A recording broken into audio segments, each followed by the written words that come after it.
Yo guys, what's good? It's MalawiOG and welcome back to another video. In today's video, I'm going to be teaching you how to come up with video ideas even if you can't think of some. But before that, if you do enjoy the video or find it helpful, please do hit that like button and subscribe with post news on if you're new to the channel. And the shout out for this video should be on screen right now. And with that being said, let's get straight into the video. So the first tip that I have for you is just build upon videos that you've already made. What I mean by that is just take some of your old ideas and build upon them. Like say if you made a gaming challenge video, take that same idea and just add stuff to it. And the next tip that I have for you is just to write down ideas whenever you can think of some. Just like if you're watching Netflix and an idea pops up in your head, write that down. You can write them down on your phone in notes, or just write it down on a piece of paper. If you're having a really hard time coming up with ideas, and build upon other people's ideas. Take someone else's idea and add your own little spin to it. But just don't copy their video word for word, because that'll get you a copyright strike. And I'm pretty sure other YouTubers sometimes won't mind if you use their ideas. This is the end of the video, but I have a quick announcement to make. Next upload on Monday is going to be my first ever gaming video on this channel, and I've been scared to upload gaming for some reasons that I'm not gonna disclose, but if it works, I mean,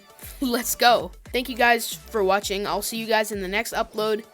Stay humble, stay Gucci. I'm out. Peace.